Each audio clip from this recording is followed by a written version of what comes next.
Hello and welcome viewers to the BSS online learning platform. This is Anita Jommy Thomas, Assistant Professor from Department of Management. And if we see in the last video, we have seen about capacity of parties. So today we are going to look into another important element known as free consent. So what is free consent? It's very important for any individual entering into a contract to give his or her consent, just equivalent to your acceptance. So the consent which you are giving should be very free from any kind of force, threat, etc. So let's understand consent. Free consent as per section 30 of Indian Contract Act 1872 defines as two or more persons are said to consent when they agree upon the same thing in the same sense. We also call it as consensus ad idem. So let's understand the same concept with a small example. Mr. A has two cars with him and offers to sell one car to Mr. B. Mr. A has a Volkswagen and a Skoda. Now A intends to sell Volkswagen, whereas B assumes Skoda. So in this case, the parties are not assuming the object in the same sense, because one is ready to sell a Volkswagen, another one is ready to buy a Skoda. So here both the parties do not agree to the thing, that is same thing. When we say we are talking about the car, same thing in the same sense. Now it's very important that the consent given by any party is supposed to be free. Okay, so remember, the consent given by party is necessary, or it should be free from any kind of force or any influence, etc. Okay, so let's understand this particular element under section 14. So section 14 of Indian Contract Act 1872 says that the consent free, or you can say free consent. So let's understand free consent as per section 14. A consent is said to be free when it is not caused by coercion, undue influence, fraud, misrepresentation or mistake. Coercion and its effect. Section 15 defines coercion as committing an act or threatening to commit an act forbidden by the Indian Penal Code, section 45 of 1860, or the unlawful detaining or threatening to detain or any property to the prejudice of any person, whatever, with the intention of causing a person, that means when we say here a person, it could be any person, to enter into an agreement. So in short, what do we mean by coercion? It's nothing but some force or threat. Now what is the effect of coercion? The agreement is voidable at the option of the party from whom the consent was obtained forcefully. That means it is up to the party whether he wishes to go. That is, when I am saying about up to the party, that means a person who has undergone or faced the damage. It is up to that person whether to go with the contract or whether to make it voidable. Now let's see what is the next element, that is undue influence. As per section 16 of the Indian Contract Act 1872, undue influence is defined as a contract is said to be induced by undue influence where the relations subsisting between the parties are that one of the party is in a position to dominate the will of the other and uses the position to obtain an unfair advantage over the other. So what is this undue influence? Now there are few points related to undue influence, and when I am going to say this, please ensure that you understand these 3 points. Number one, a person is deemed to be in a position to dominate the will of the other if the first one here I am going to explain in different sections, where a person holds a real or apparent authority over the other. Now, when we talk about the apparent authority, say, if I am a professor working in a college, quite naturally, I will have an authority over me, the management. So, if the management has a power over me, quite naturally, I will follow what the management wants. The second one, where the person stands in a fiduciary relationship to the other. Now, in the last session, we did explain what is fiduciary relations. Fiduciary relations are those relations which are created out of trust and confidence. For example, here you can take the example of a father and a son, father and daughter, mother and son, etc. The next one comes with where a person makes a contract with another individual whose mental capacity is temporarily or permanently affected by the reason of age, illness, mental or bodily distress. When we say about bodily distress, mental or illness based, or a person having, or a person who is of a very good age, ripe age, could be, you know, not in a good position to understand what the other person is saying. So, these are all simpler and normal issues what we can basically see. So, here when I said when a person, that means we said when a person is in a position to dominate the will, that means if I take an example, I as a person who has the ability to dominate the will of the other. In such a case, if I go and ask my father, assuming my father is around 80 years old.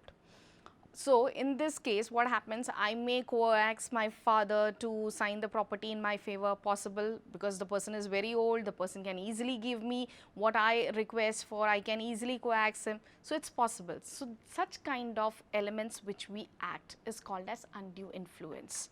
Now, remember, undue influence is basically suspected in few cases. So, let us understand what are those cases in short, very short, but we are just going through them as points. The first one is inadequacy of consideration. I will directly come up with an example here. Say, I have a property worth rupees 50 lakhs and I am selling my property to some party at rupees 20 lakhs. Now, if you look at this, the worth of the property, that is the value of property is 50 lakhs, but I am selling it at 20 lakhs.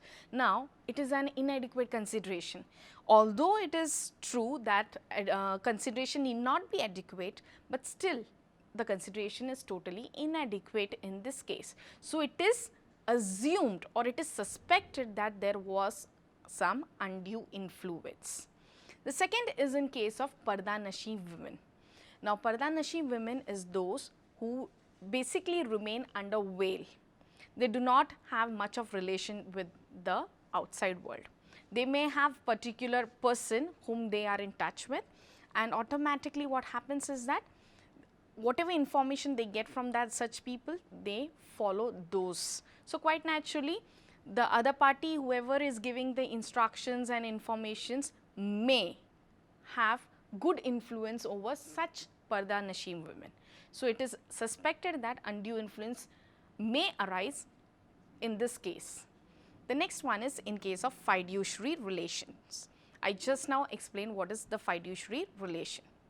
The next one comes under with inequality between parties in terms of social or mental status. Now, if I would say about this particular topic or this particular point, I would like to take you back to certain movies where you might have seen a rich landlord and a poor person. You know, landlord always have a good influence, or you know, not a good influence, in short undue influence over the poor person, and quite naturally through his influence he takes away the land, property, houses, whatever is with the poor people. So, that is the basic social, or you can say differences in social and the mental status that happen. So, this also causes some kind of undue influence. The next one is unconsignable bargains. Now, what do we mean by unconsignable? Unreasonable bargains. Now, there are many a times you might have seen, you know, especially in case of businesses, I should be saying. Now, when I talk about this, let me be clear, there are several instances where huge businesses may be taken for very huge and unreasonable bargains. And quite naturally, there are several underlying facts about it.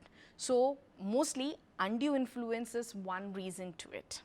Okay. So, unconsignable means, say I have a property of 5 lakh and then it might get get sold at a very unreasonable bargain, unreasonable either at a very high price or either at a very low price possible. So, such things are quite possible, and that is possible under the business contracts. So, we can expect such kind of situations which may crop up. Now, what is the basic effect of undue influence on contract? Remember, the contract is voidable at the option of the party who is aggrieved. Say I am the party who is affected, then I can easily make the contract void or I can follow it. It is basically voidable. The next element we will see, that is the third element of free consent, that is called as fraud. Section 17 of Indian Contract Act 1972 defines fraud or explains fraud as means and includes any of the following acts committed by a party to a contract with an intent to deceive another party thereto or his agent or to induce him to enter into contract. Now, here when we talk about fraud in general, where you are intentionally deceiving a party with your words, with your act, it could be in any form. So, remember what is fraud? It is nothing but where you are performing an act whereby you are trying to deceive the another party to enter into a contract. Now, as per section 17, there are few important elements to the same section. We would call it as section 17(1). This is nothing but called as suggestio falsi. Now, what does this mean? The suggestion as to a fact which is not true by one who does not believe it to be true. That means, very short, I would say, a false suggestion given by a person. Possible, many a times you get false suggestions and you completely rely on such false suggestions and you may back out from the contract. So, that is what section 17(1) says about. So, section 17(2), the active concealment of fact by one having the knowledge or belief of the fact. Now, again there is a Latin version here, suppressio veri, that is where an individual knowingly suppresses a fact. The third act, that is section 17(3) says that a promise made without any intention of performing it. Section 17(4) says that any act fitted to deceive, and section 17(5) says that any act or omission as the law specially or especially declares to be fraudulent. So, let us understand another element, that is mere silence is not fraud. Mere silence as to the fact does not amount to fraud unless it is the duty of the person keeping silence to speak, or when his silence is equivalent to speech. Now, when I am saying about this particular element, if you are remaining silent, it is not fraud, but there are situations where you need to open up yourself. That means you are required to speak. So, remember, mere silence is not fraud.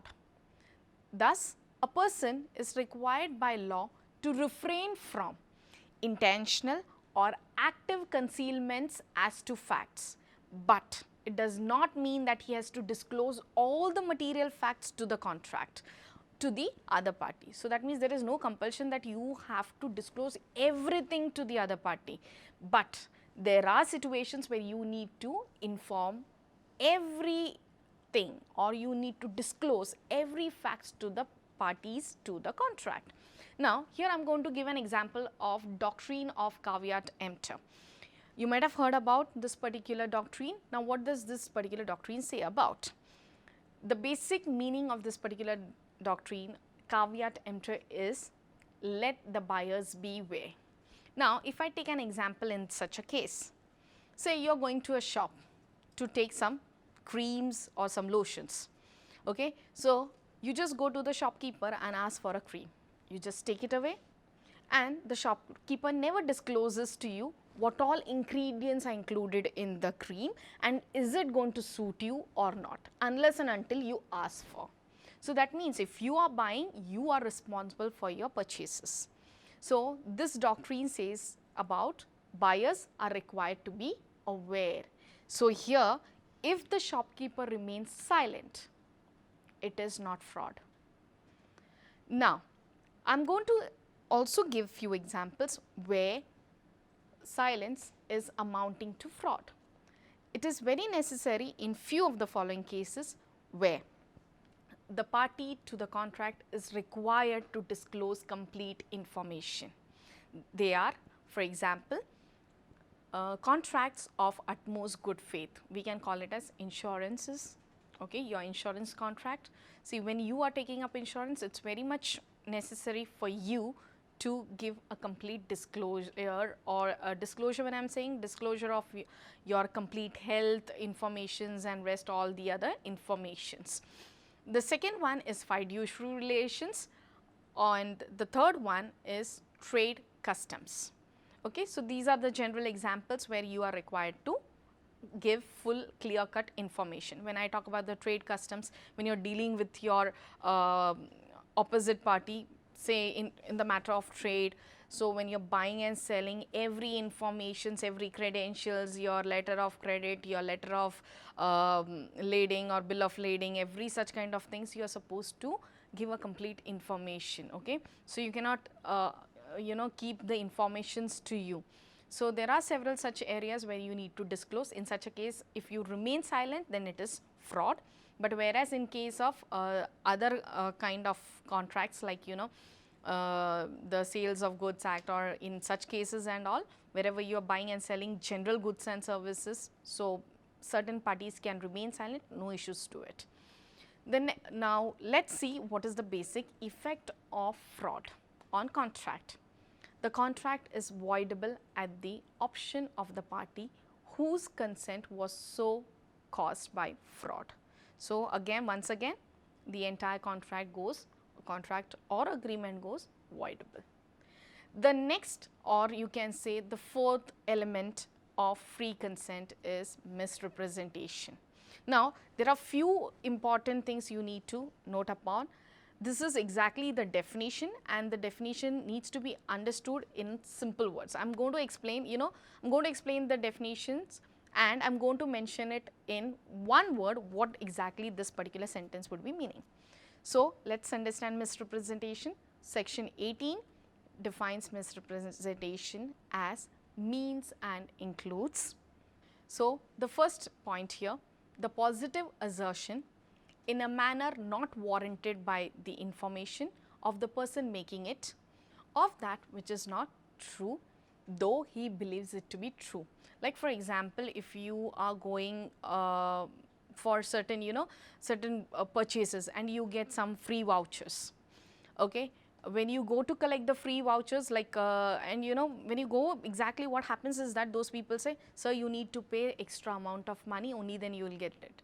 Now, what happens in this case is that it was a basic positive assertion. You are going to get a free gift. You are buying something, you are getting something along with it. By the time when you go there, you realize there are more to it, underlying terms and conditions to it. Now, if we put it, this entire concept, then we can mention it as fraudulent misrepresentation, because people are trying to deceive you somewhere. The second one, any breach of duty which without an intent to deceive gains an advantage of the person committing it or anyone claiming under him by misleading another to his prejudice or to the prejudice of anyone claiming under him. Now, this is basically acting upon the prejudice of an individual. And the third one, causing, however innocently, a party to an agreement to make a mistake as to the substance of the thing which is the subject of the agreement. That means here we can say we are making certain statements innocently. So, we call it as innocent misrepresentation. An individual may innocently give a representation. So, that is possible. We just want our good to be sold off. So, such issues can happen. But remember, misrepresentation is something can make your contract voidable. The effect of this, we are going to club it with mistake. Okay. So, let us come on to the next element here called as mistake. Now, what is mistake? It is nothing but an erroneous belief that certain facts are true. That is, we believe that certain fact is true, but they may not be true. So, remember, mistakes can be of two types, mistake of law and mistake of facts. Now, mistake of law, this is basically dealt under the IPC Section 79. So, mistake of law, it has a terminology, Latin terminology, which is basically used, ignorantia juris non excusat, which means ignorance of law is not an excuse. So, remember, a party or any parties entering into a contract is required to know the law prevailing in the country. Say for example, I am travelling in a train, that too without a ticket. Now, a TC comes and asks me for ticket, and I say, I was not aware that I am supposed to buy a ticket. Now, that would be so ridiculous, because if you are residing in a country, you are supposed to be aware and you are bound by the law of that country. So, what do we mean by mistake of law? You cannot be ignorant about the law of the country. The second type of mistake is called as mistake of fact. We call it as, again the Latin terminology, ignorantia facti excusat, which means ignorance of fact can be excused. So, you have a relief here. A contract is said to be void when both the parties of the agreement or parties to the agreement are under mistake.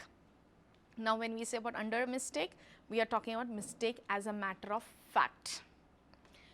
Now, the mistake is here, especially mistakes of fact can be of two types, bilateral mistake and unilateral mistake. Bilateral mistake is a situation where both the parties in a contract are under a mistake of fact. That is, it could be related to the subject matter, the title, the quality, the quantity, etc. relating to the subject matter. So, it is possible both the people assume it in a different way. For example, I had said about the red car. Okay. So, it is possible that both the parties can assume the things differently regarding the product, or you can say regarding the subject matter. The next one is called as unilateral mistake. Now, unilateral mistake is a situation where one of the party under a contract is assuming some mistake or under a mistake as to a matter of fact concerned to the contract. That is, only one individual is wrong and the other individual is not wrong. He knows what he is saying, but yes, the opposite individual is somewhere or the other following certain mistake, and that is related to the fact of the subject matter only. Now, what is the basic effect of misrepresentation and mistake? As I said, in case of misrepresentation, the contract or the agreement becomes voidable. Whereas, remember one thing, whereas in case of mistake, the contract may be rendered void, and therefore, the party can rescind the contract or the party may continue with it.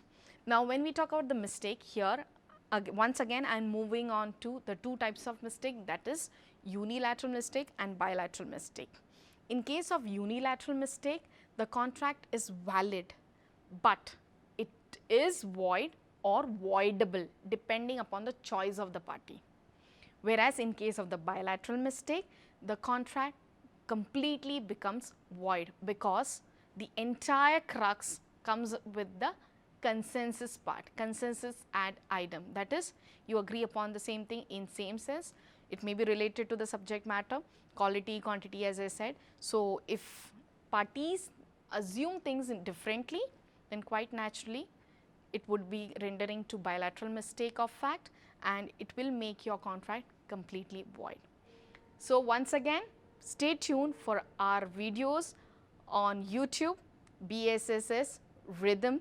So, please subscribe our channel for further videos. Thank you.